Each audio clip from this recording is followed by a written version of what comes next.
근로계약서 작성 시 인센티브 같은 특약은 어떤 형식으로 근로계약서에 작성을 하는 게 좋을까요? 이거 아주 좋은 질문인 것 같습니다. 직원을 채용할 때 예. 어떤 조건을 처우 같은 걸 설명하면서 인센티브를 주겠다. 개별적인 약속이 있었다면은 근로계약서에 쓰시는 게 정상적인 겁니다. 네네. 근데 병원을 운영하시다가 직원을 채용할 때 조건은 아닌데 병원을 운영하시다가 특별한 경우에 인센티브를 주게 되거나 네네. 아니면은 뭐 추가적인 병원 어떤 원활한 운영을 위해서 인센티브 같은 제도를 도입하게 됐을 때는 근로계약서에 반드시 쓰지 않으셔도 저는 괜찮다고 생각을 합니다. 네네. 근로계약서가 아닌 다른 어떤 서면, 우리 법에서 서면이라 그러는데요. 네네네. 근로조건은 서면 명시 의무가 있는 게 원칙입니다. 연봉계약서에 안 쓴다는 소리죠, 이거를. 그러니까 우리 법에는 예. 서면에 써놔라. 예. 서면에 종이에다 써놓지 않으면 서로 말이 달라졌을 때 네네, 그렇죠. 혼선이나 또 오해가 생길 수 있다. 예. 그래서 법률에서는 서면에 작성하는 걸 원칙으로 하고 있습니다. 그러니까 직원을 채용할 때 개별적으로 약속한 게 아니라면은 네네네. 회사 병의원에서 어떤 회사 우리 병의원의 기본적 규칙처럼 예. 어느 종이에도 써놓으셔도 됩니다. 어느 네네. 종이에나. 어느 종이나. 예. 네네. 근데 이 인센티브가 직원이 더 열심히 일하라는 뜻으로 어떤 근무에 대한 어떤 그 성과에 대한 약속 내지는 이게 달성되면 주겠다. 예. 뭐 이렇게 써놓으면 다 임금에 해당이 됩니다. 그렇죠. 예. 예. 그래서 이제 병의원에서 직원의 일과 상관없이 우리 원장님께서 특별하게 주고 싶다. 기분이 좋아서. 네. 네. 그런 거는 사실 노무사 입장에서는 네. 써놓으셔도 되지만은 네. 안 쓰고 주셔도 괜찮습니다. 네. 그래서 정리를 해보면은 개인한테 얼마를 주겠다고 약속한 거는 계약서에 쓰시고요. 우리 병의원의 전체적인 어떤 업무 성과나 또 경영 목표나 이런 거 관련된 인센티브는 그냥 아무 종이에나 명확히만 써놓으시면 되고 네.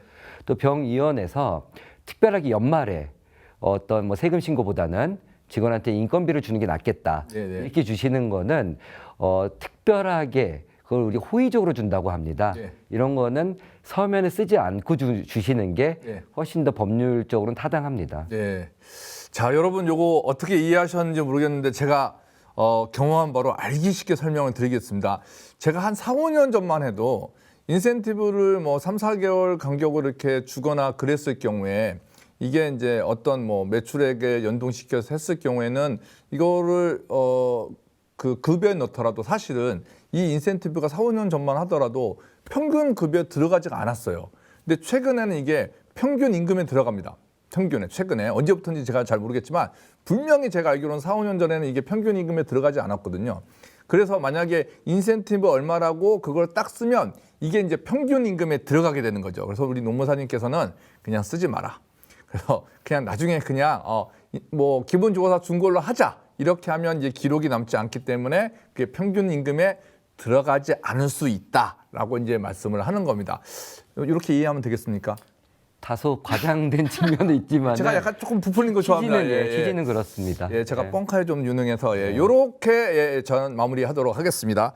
이거 근로계약서에 필수적으로 포함된 내용. 일단 좀 내용이 많아요. 예. 일단은 그 분이 정규직이시냐 예. 아니면은 기간제냐 또는 단시간 분이시냐 요거에 따라 법에선 조금 다르게 보고 있는데 일단은 정규직 분들을 보시면은 첫 번째로 돈 얼마 받는지 알려주셔야 되잖아요. 그래서 그렇죠. 임금에 대한 걸 쓰셔야 되고 몇 시간 일하는지 소상근로 시간을 쓰셔야 돼요. 그리고 그 주휴일 그리고 언제 쉬는지에 대한 연차에 대한 내용까지 쓰시는 거고 네네네. 연차에 대해서는 5인 미만이라면 법적 의무는 아니시기 때문에 제외하셔도 됩니다. 그럼 이게 제가 외우는 방법인데 임소주연이라고 해서 임소라는 친구가 주연을 했다 이렇게 외우시면 원장님들이 쉬우실 거예요. 외우는 방법까지 네. 임금주연.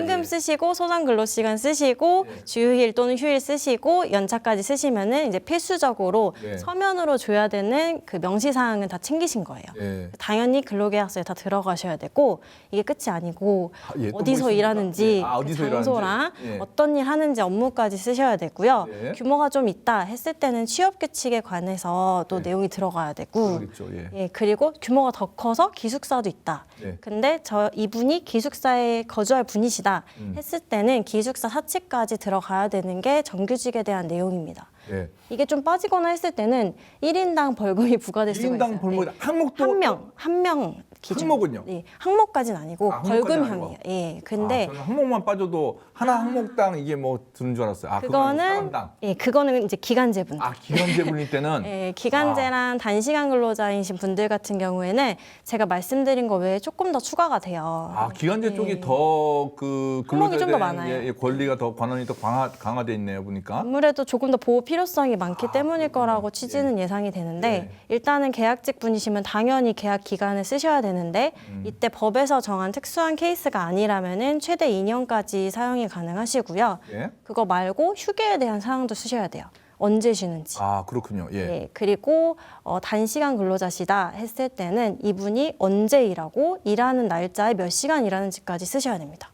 그렇군요. 예. 생각보다 좀 많습니다. 예. 그래서 이게 좀 잘못됐을 때는 항목당 과태료가 부과될 수 있고 항목당, 인당 예. 이거 어렵네요. 진짜 잘못하면 큰일 나겠네. 예, 그리고 지금 이제 좀 궁금해하실 게 기간제나 단시간 분들은 서면으로 줘야 될 의무까지는 이제 없거든요. 법상으로는. 네네. 근데 이렇게 서면으로 안 줬을 때 제가 말씀드린 정규직 분들에게는 서면으로 그걸 교부해야 된다고 말씀드렸잖아요. 네네 맞습니다. 그에 따른 벌금형이 같이 부과가 될 수 있으니까 네. 작성을 하셨다 했으면은 교부를 하시는 게 안전하실 것 같습니다. 예. 기간제 근로자 채용할 때는 뭐 좀 주의해야 될 게 있습니까? 계약 기간은 총 2년은 넘지 않게 쓰시고 좀 실무적 팁이라고 하면은 요즘 계약직 관련해서 갱신기대권이 굉장히 좀 이슈거든요. 그게 네. 어떤 말이냐? 계약직으로 2년을 연달아서 썼는데 거기 알고 보니까 원장님이 놓친 그 자동 갱신 문구가 있었던 거예요. 예를 들어서 우리 계약 기간이 끝나기 30일 전에 당사자 간의 특별한 의사표시가 없으면 예, 이 계약이 계약은 자동 된다. 예. 갱신되는 것으로 본다. 예. 이런 문구가 떡하니 있는 거죠. 네. 근데 그 30일을 놓치신 경우에는 그분은 정규직 전환 이슈가 발생될 수 있기 때문에 좀 그 계약 기간에 대해서 관심을 많이 가지셔야 될 것 같습니다.